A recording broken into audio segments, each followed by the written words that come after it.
renouvelables, que ce soit au nord ou au sud, donc on n'est pas trop mal loti. Mais au début, on sera décentralisé, c'est sûr. Tout ce qu'on fait en France, c'est des petites stations, ce sont des petites productions.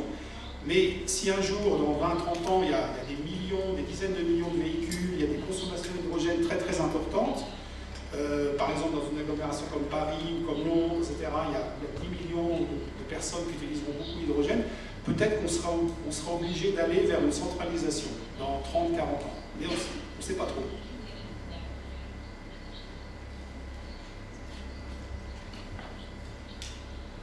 Добре, имаме още буквално 10 минути за бързи въпроси. Ако няма, аз ще задам този въпрос, който не се появява от залата, ми се струва, че е важен. Какво е отношението на водородната енергетика към ядрената енергетика? Можем ли да очакваме заместване?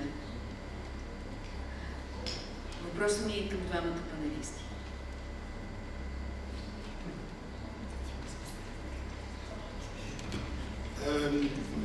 Parfois en France, on a des oppositions entre énergie nucléaire et hydrogène. J'ai entendu ça. Mais en fait, pour moi, ça n'a pas beaucoup de sens parce que l'énergie nucléaire est neutre vis-à-vis de l'hydrogène. Dans le passé, on avait même étudié en France la possibilité de produire beaucoup d'hydrogène dans les heures creuses pour maintenir les centrales nucléaires à un niveau à 100%. Et parce qu'on ne savait pas moduler à l'époque les centrales nucléaires.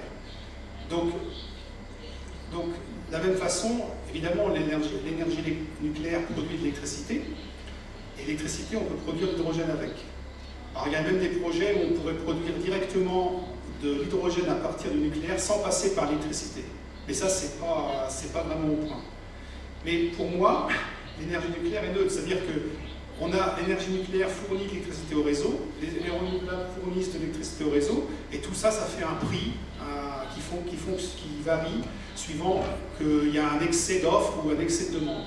Parfois, l'électricité est très chère parce qu'il n'y a pas assez de production. Parfois, elle est même négative. En Pologne ou en Allemagne, il y a eu des prix négatifs. Parfois, tellement il y avait d'excès d'électricité, où le producteur d'électricité payait pour que quelqu'un lui achète. Ce qui est vraiment aberrant. Ça, c'est dû au fait qu'il y avait trop d'électricité renouvelable. Et donc, en fait, ce qui compte, ça va être sur le réseau, le marché européen, il va y avoir des prix d'électricité, résultant de tout ça. Ce qui compte, c'est que l'électricité soit décarbonée et qu'elle ne soit pas trop chère. Et avec ça, on peut faire l'hydrogène. Voilà. Donc, pour moi, le nucléaire est neutre par rapport à l'hydrogène.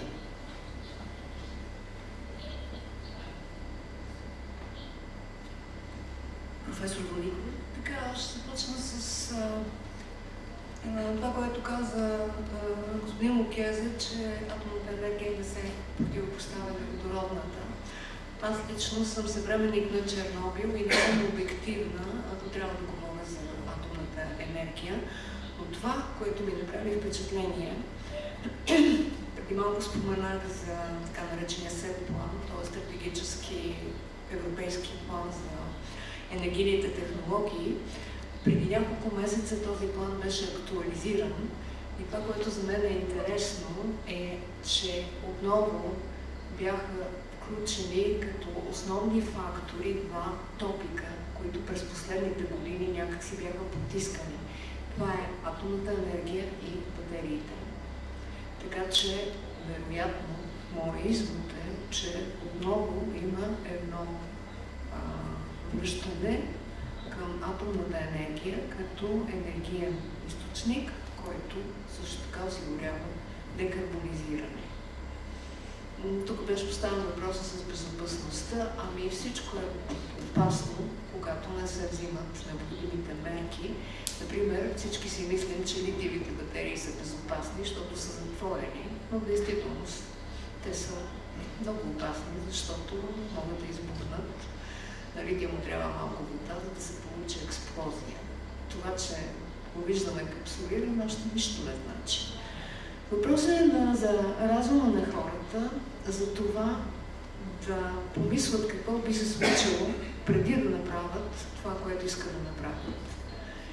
И смятат, че хората ще стават все по-мъдри, Това, което ми се струва, че в момента е проблем на обществата, е, че хората не знаят достатъчно за това, което предстои, за новите технологии. Когато те ги знаят, когато те ги приемат, когато те не се страхуват от тях, това ще стимулира и развитието на тези технологии.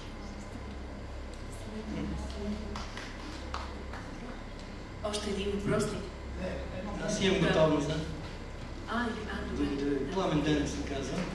От няколко дни ми е забранено да казвам къде работя, защото нашия академически съвет прие такова решение. Всеки лично се представя. Да. Така, по темата. Аз искам да благодаря на нашия екип, който ни направи съпричастник към бъдещето и да споделя един личен опит, като накрая ще попитам колко струва един водороден автомобил или хибрид на водород и електричество, защото през 1996 година, в края на миналия век, имах проблем с Топлофикация София. Сега много хора имат проблеми с монополиста на топлинна енергия. Съдилищата са пълни с дела.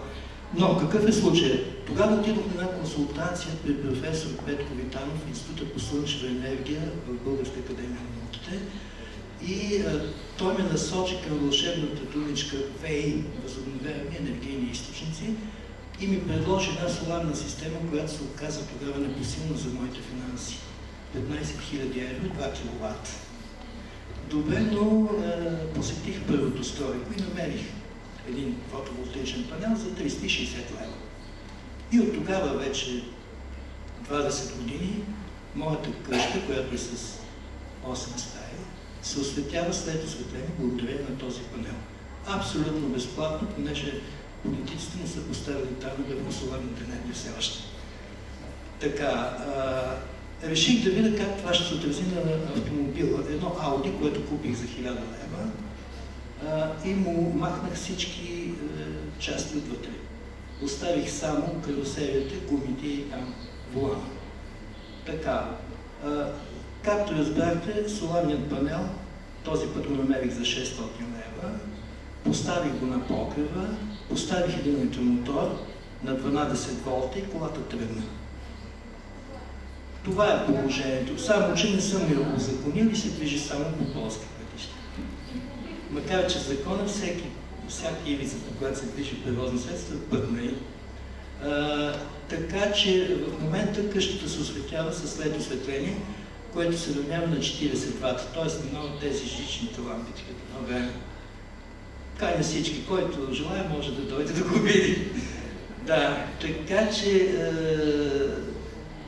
аз също вярвам, че водородната енергия е енергия на бъдещето и освен това искам да кажа, че още през 1985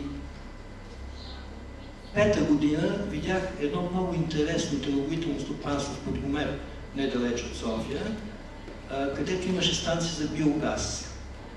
Значи, този газ се получаваше при почистването на клетките на телетата, оставяше се една зелена маса, разбъркваше се в тази енергийна яма и подгряваше парното на 3-етажна сграда. Така че в България има опити да се ползват възобновяеми енергийни източници от години. Не стана дума за термопомпите. За мен това е много интересно, как една къща може да се отоплява с термопомпа, ползвайки енергията на подпочвените води. Това също е много интересна проблематика. И имам доста насъбрани материали на хартия, на електронен носител, който се интересува, може да ми даде интернет, да ги спрятя. Въпросът ми е, колко ще струва на една двоетажна къща с 4 стаи водородната клетка, захранването с водородна енергия и колко струва едно от тези автомобилчета, които видяхме на презентацията и пред нас. И отново благодаря за чудесните презентации, за цялата организация на тази вечер. Благодаря ви за това. Добре, благодарим ви. Колко струва водородната горивна клетка за осигуряването на електричеството и отоплението на една двуетажна къща?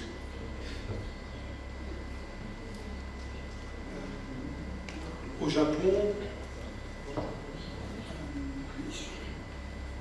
on raisonne par kilowatt électrique. Et je ne me rappelle plus exactement, on doit être à 4 000 à 5 000 euros du kilowatt. Quelque chose comme ça.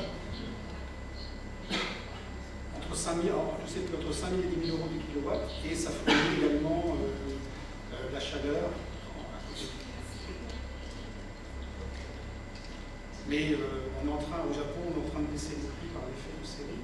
Donc, pour l'instant, c'est cher, mais avec la production en série, on va baisser les prix. Et la voiture, les voitures qui sont vendues là, c'est cher encore. Hein, c'est de l'ordre de 50 000 euros, 60 000 euros. Donc c'est 2 à 3 fois plus cher qu'une voiture populaire clivante. Et bon, pour l'instant, on espère que les coûts vont baisser.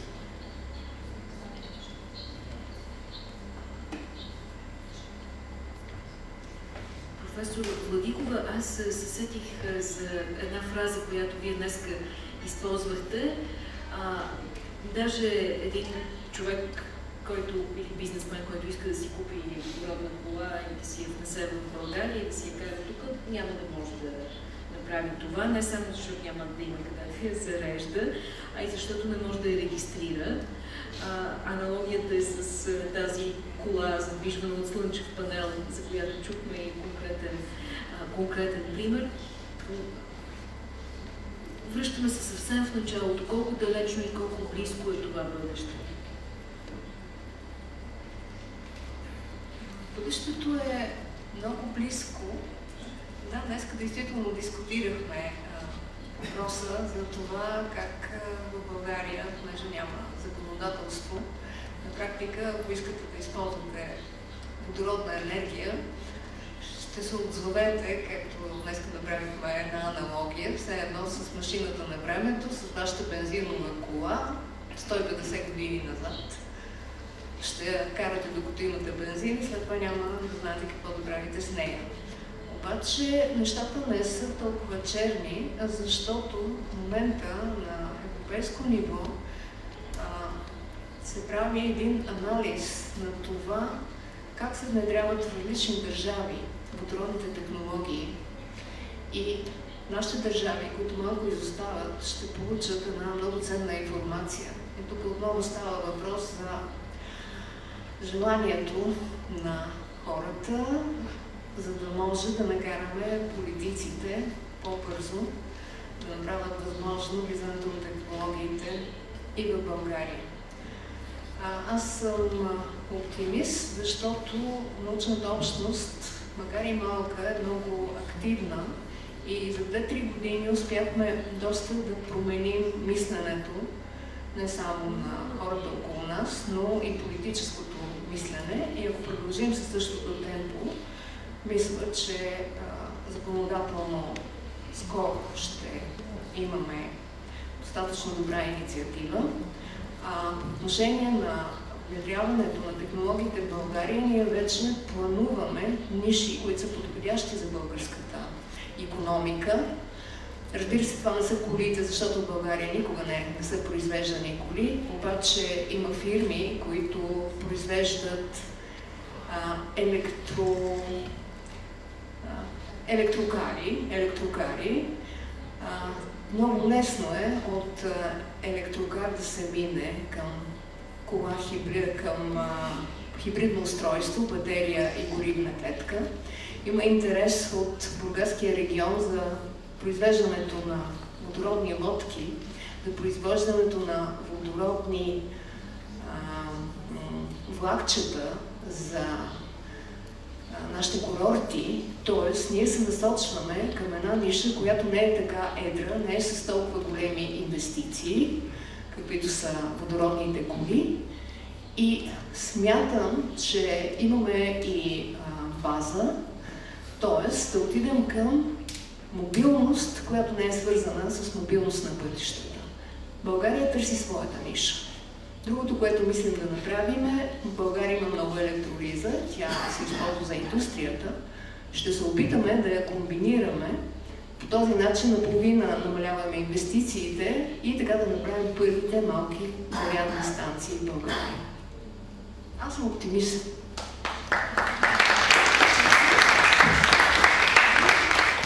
наистина вървим към финал, но аз се изкушавам да задам един последен въпрос, който е свързан с геополитика, защото когато говорим за енергия, това е неизбежна тема.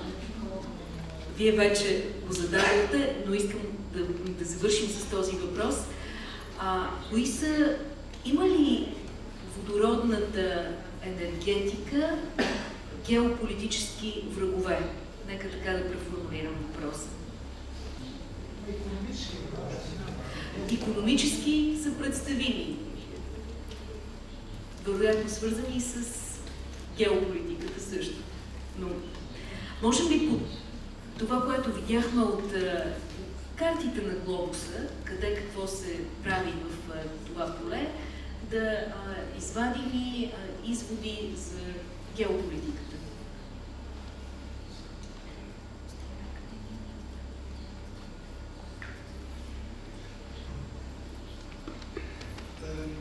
Vous avez vu que ce sont surtout les pays les plus développés qui développent l'hydrogène. La Chine et l'Inde s'intéressent beaucoup aussi à ces technologies pour les problèmes d'indépendance, de pollution, etc. Mais pour l'instant, ce n'est pas perçu comme un danger parce qu'on est vraiment au début. Et de toute façon, la meilleure arme des pays qui ont du pétrole, c'est le fait qu'ils font baisser les prix. Donc, ce qui fait que c'est très difficile de développer des technologies nouvelles tant que les prix sont très bas. Et donc, je pense que c'est plutôt à ce niveau-là qu'ils agissent, parce qu'ils n'ont pas de position spécifique sur le problème.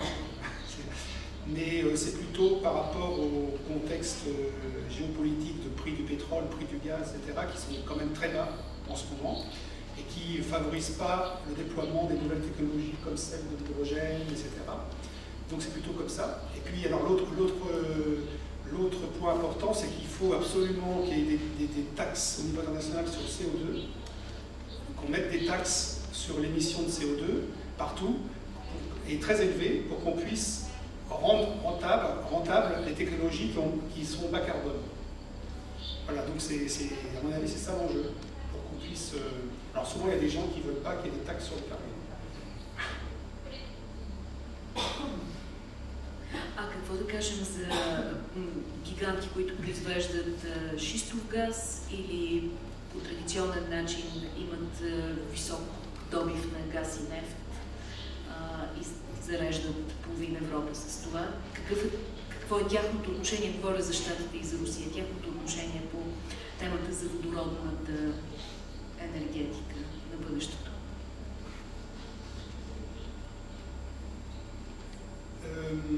Encore une fois, pour l'instant, c'est pas vraiment une menace parce que c'est peu développé, mais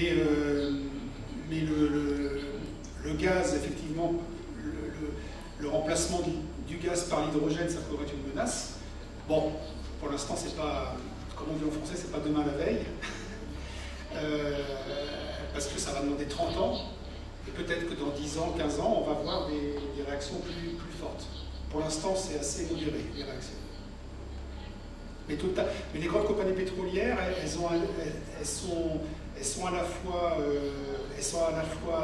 participent au projet sur l'hydrogène, comme Total, Shell, mais en même temps, pour l'instant, ce n'est pas leur business principal. Donc, elles font un petit peu les deux. On verra dans 10 ans, 15 ans ce qu'elles développeront. Добре, да благодарим на двамата панелисти. Наистина мисля, че беше много интересно стъпване в бъдещето и то в различни проекции, 15, 30 и повече години напред. Благодаря на професор Владикова и на професор Кес и разбира се на Френския институт за организацията на тази среща на бъдещето. Както разбрахте, следващата сигурна е през май. Не през май, така, 22 юни.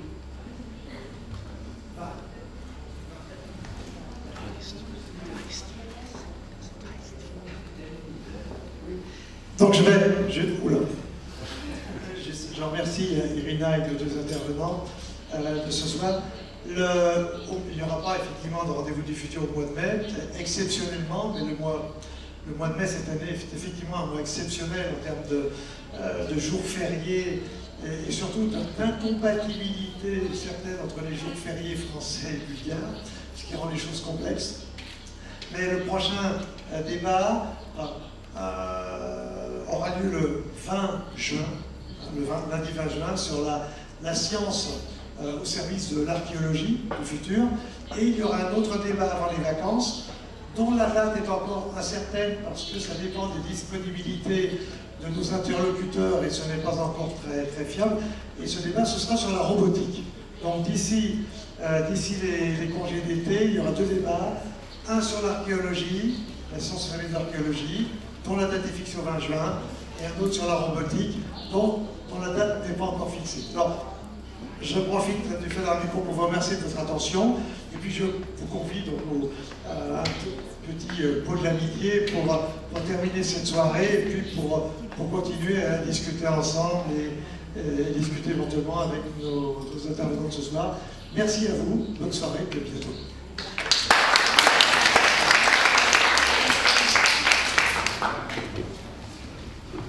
Yeah.